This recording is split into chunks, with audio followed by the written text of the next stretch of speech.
देश के 15 राज्यों की 57 राज्यसभा सीटों पर 10 जून को मतदान है, जबकि 2 अन्य सीटों पर उपचुनाव 13 जून को है। इस तरह से कुल 59 सीटों पर राज्यसभा चुनाव हो रहे हैं। मौजूदा वक्त में राज्यसभा में एनडीए मजबूत स्थिति में है, जबकि यूपीए कमजोर पड़ रहा है। लेकिन इन चुनाव के बाद एनडीए को नुकसान तो यूपीए को फायदा मिल सकता है।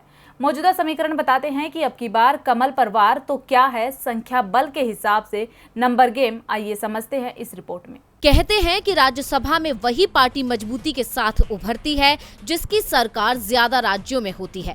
मौजूदा वक्त में देश के आधे से ज्यादा राज्यों पर एनडीए का कब्जा है। बावजूद इसके अब की बार राज्यसभा चुनाव में बीजेपी का कमल विपक्ष के सामने कमजोर पड़ सकता है, क्योंकि नंबर गेम में बीजेपी का गेम बिगड़ता नजर आ रहा है। आंकड़ों के लिहाज से समझे तो राज्यसभा की 59 सीटों में से बीजेपी का 25 सीटों पर कब्जा है और उसके सहयोगी दल में जेडीयू के पास 2 और एआईएडीएमके के खाते में 3 सीटें हैं। इसके अलावा एक निर्दलीय राज्यसभा सदस्य सुभाष चंद्रा को जोड़ लिया जाए तो एनडीए के पास 31 सदस्य हो रहे हैं।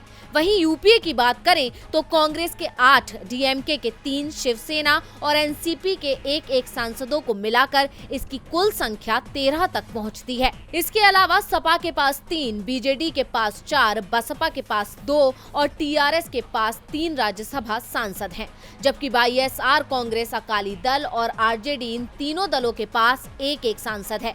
इस तरह से वर्तमान में अन्य दलों का आंकड़ा 15 तक पहुंच रहा है। लेकिन अब की बार एनडीए के आंकड़े बरकरार नहीं रह पाएंगे, क्योंकि सियासी समीकरण बता रहा है कि इस बार बीजेपी की अगुवाई वाले एनडीए को 7 से 9 सीटों का नुकसान उठाना पड़ सकता है, जबकि यूपीए को 2 से 4 सीटों का फायदा होता नजर आ रहा है। ऐसे में ही अन्य दलों को भी राज्यसभा सीटें बढ़ रही हैं। आंकड़ों को समझे तो उत्तर प्रदेश और कर्नाटक को छोड़कर महाराष्ट्र, तमिलनाडु, बिहार, राजस्थान, छत्तीसगढ़, तेलंगाना, आंध्र प्रदेश, ओडिशा, पंजाब, झारखंड, हरियाणा में बीजेपी की अगुवाई वाले गठबंधन एनडीए को नुकसान उठाना पड़ेगा। जबकि मध्य प्रदेश की 3 राज्यसभा सीटों पर मौजूदा विधायकों की संख्या के आधार पर राज्यसभा चुनाव में बीजेपी और Congress no profit no loss वाली स्थिति में रहने जा रही है।